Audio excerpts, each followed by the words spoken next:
folks, welcome to another episode of Saturday Night Slice, recording this on a Sunday afternoon.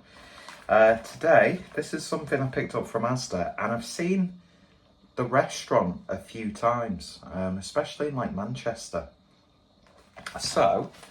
And it just tickled my fancy. So this is the Franco Manca, or is it pronounced Mancha? I can never remember if 2 C's is K or 1 C's is K.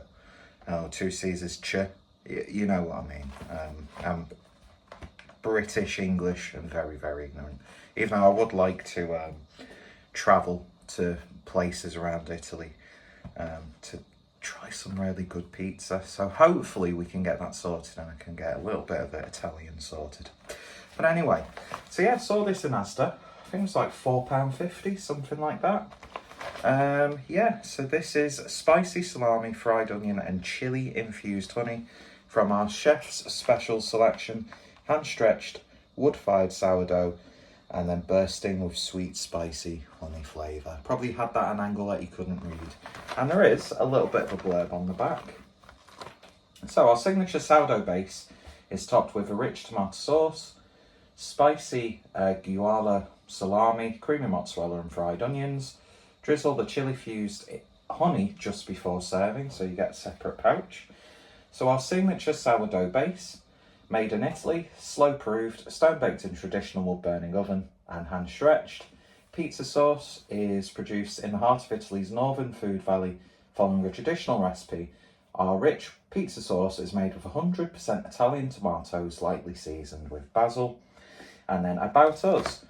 Our founder, Giuseppe Mascoli, opened the first Franco Manca pizzeria in London's Brixton Market in 2008. Of course he did. Giuseppe's Neapolitan-style sourdough pizzas topped with carefully sourced ingredients from small-scale suppliers quickly saw queues forming around the market. We've grown a lot since then, but that's never changed. But what's never changed is our commitment to quality.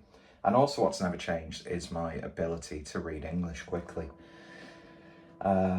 Authenticity and simplicity. We've applied that exact philosophy to our chef specials cook at home selection, which has been created for you by our executive chef Alfonso. So yeah, obviously I'm not expecting this to be a like for like representation of the pizzas you'll get freshly made in the restaurant itself. I do like their adverts that they've got outside, like for the Negroni, and was it Negroni? There was definitely Aperol Spritz, which is a drink I've really come to appreciate. On fake Tory lemonade today, so I'm not just drinking Pepsi Max all the time. And yes, my hair is fundamentally awful in this review. Lazy weekend, greasy hair, very quick, rough, dry shampoo job. But hopefully it doesn't put you off too much. So yeah, really nicely presented. Looks really good on the packaging. Should have had the packaging open before I started the recording review, but it is what it is. There you go. So this sort of reminds me of, you know, in like loads of pizzerias, especially during lockdown, did like pizza kits and stuff like that. I always meant to try one of them from one of the pizzerias that I like, because I know Rudy's Pizzeria did that as well as many others. And there was also, and I don't think it's in Manchester anymore, but there was like a poutine place which was amazing. Only went there once, of course, and they were doing like make your own poutine at home kits, and again, something that I just completely forgot to get. I'm doing an absolutely awful job with this. There is a tab on it, but by the design it's going to be a bit awkward. Obviously, as this travelled from the supermarket back to my house, all the toppings have gone to one side. There's your little thing of honey there, so I'll put that in a warm cup. So, do you know what? Doesn't look too bad, and thankfully, I'm not seeing too many fried onions. Even though I'm much more susceptible to eat vegetables on a pizza, he says, after not doing a single vegetarian option for the reviews. Maybe we will, maybe we won't. But I do like a good meaty pizza. So yeah, doesn't look too bad at all so far. So I'll get this all rearranged, put it in the oven, and then we'll come back and give it a taste. That was my what will he cook impression. Anyway, piss off.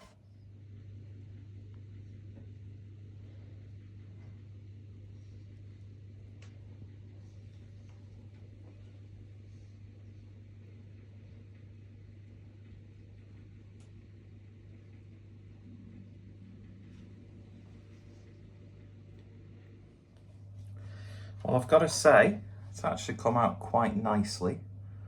Of course, it's just focusing on my face, so if we hide my face... No, that's not focusing at all, but yeah, it's cooked up really nicely, actually. Although, I still think, because we're still having to use the top oven at the moment, because we've just not got around to fixing it. We've got loads of stuff to do in the kitchen, as you can see by the door that's yet to be painted. So, yeah, I don't think this is the most ideal way of cooking this pizza, but it's certainly come out very nicely.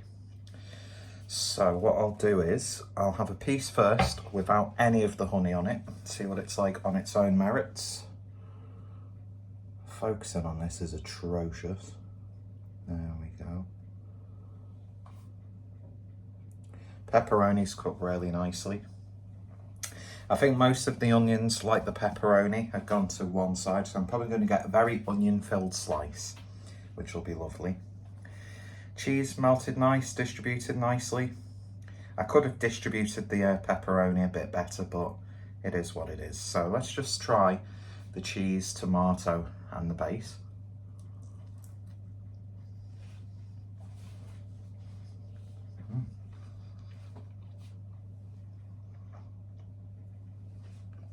When it's not stuck in my teeth. Straight away, you know for a fact that if you go to the restaurant, you get it served straight away, this is going to be a lot more fluffier, lighter and crisper. That being said, that's a really good, like frozen, pre-made sourdough crust. Looking very nice and authentic on the bottom. It's bubbled up nicely on the edges. Let's have another taste.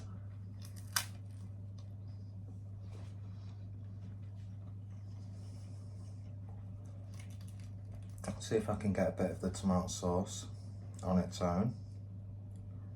No, it's just a bit of dough. I suppose this part is where people don't like when it's all being dissected and stuff. So it's got a little bit of tomato base, not overdone. Looking very nice, authentic as well.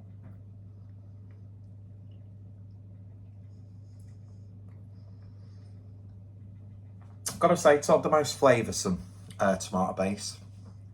Not even like getting a hint of basil. You've got like a very subtle tomato flavour. Let's have a bit with the pepperoni, or the salami on it.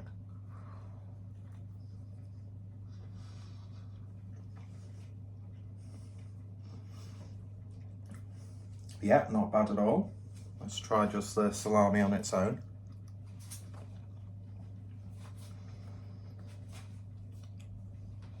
It's got that slight peppery, almost subtly herby sort of flavour to it. Although again, not the most flavoursome.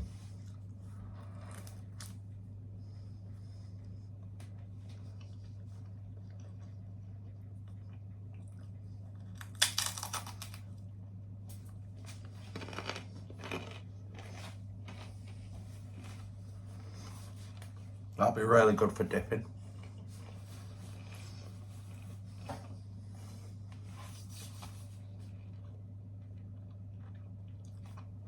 I think right off the bat, it's just lacking a bit of flavour. Like maybe a little bit more seasoning. I mean, for the price point, you can get yourself like a salami pizza from the supermarket frozen.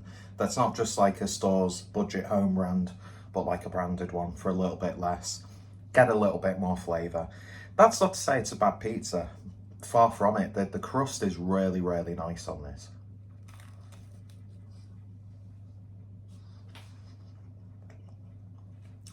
But I'm more disappointed about the tomato sauce than anything else. So we'll drizzle some of this honey over the rest of it. And I don't want this to be a case of, oh, it only tastes really good when you've put the honey on it.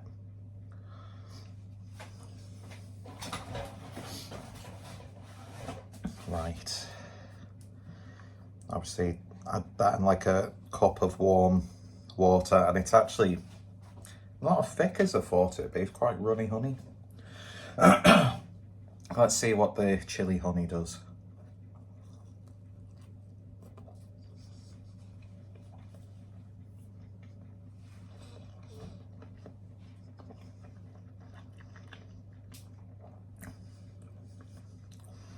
A little bit of a subtle heat on the back end. You don't really get much flavour from it.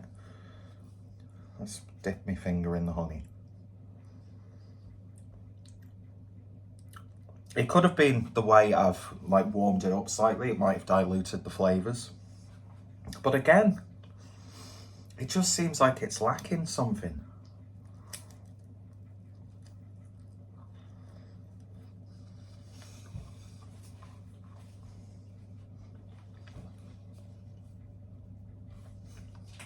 Get the hairs out of my mouth. The honey definitely lifts it a little, but just like the rest of the pizza, unfortunately, it's just really lacking like a depth of flavour.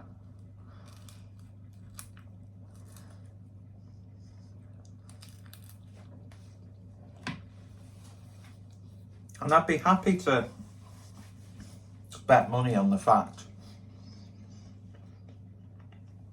that if you were going to go to the restaurant and get this pizza, you're going to get a much refined, flavoursome, satisfying experience. But like I said, it's not bad, you know. I've got some nice crusts for dipping. I just want a little bit more flavour, really.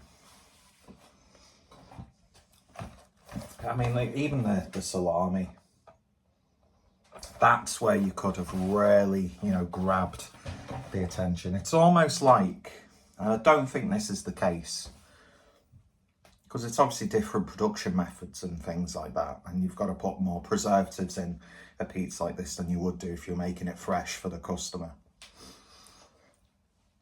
But it's almost like they've tailored it for, obviously it's the mass market, but it sort of like reflects in the flavour, where they don't want to go too far with this or too far with that.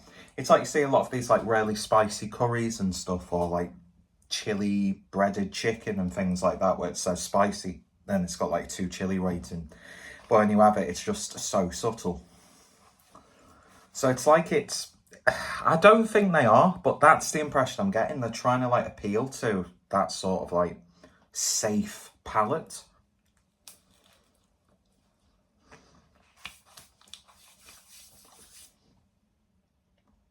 I'd like to try the pizza fresh from the restaurant. Have that with a nice Aperol spritz. You know, quids in there. But I don't know if I'd rush out to get another one from the supermarket. If it was on offer, then yeah, probably. But I think for the price, there's much more flavoursome, comparable pizzas available in the supermarket. But like I said, not going to diss too much, because there's promise there. It's just lacking flavour. I like a little bit of seasoning. You know what I mean? Not that I'm any sort of expert. But yeah, so that was the spicy salami, fried onion and chili infused honey pizza from Franco Manca. I'd say give it a go. You might get a completely different flavour experience than I do. And yeah, if you've actually been to the restaurant, let me know your thoughts, opinions down below. Is it, you know, worth going? I want to try and make a bit more effort, go into more sort of like proper pizzerias and stuff like that. Don't know if I'm going to make videos while I'm in there. But yeah, anyway. Let me know your thoughts, opinions down below. I'm going to enjoy the rest of it. Don't get me wrong. Get myself a little bit of a dip, but maybe I was building the expectations up too high for myself, which is Very, very easily done. So yeah, if you've tried this, let me know your thoughts, opinions down below. What other ones from the frozen range by these have you tried? And yeah, let me know if you've been to the restaurant and what you'd recommend. Because there's so many Neapolitan style pizzerias popping up now. So it's going to be a really highly contested market. But yeah, I like the story of the brand. I like that sort of thing, and you know, fair play to anyone who starts off a little shop and then they expand. It's amazing. It's what we like to see. And yeah, so big up Franco Manca. But yeah, the pizza just didn't hit the high notes for me. Anyway, I sound so fucking entitled, don't I, in these reviews sometimes, as if my opinion matters. But I like what I like it. I don't dislike it, but I'm not blown over by it. Anyway, cheers for watching. You all take care, stay safe, and God, I look scruffy as fuck today. Bye.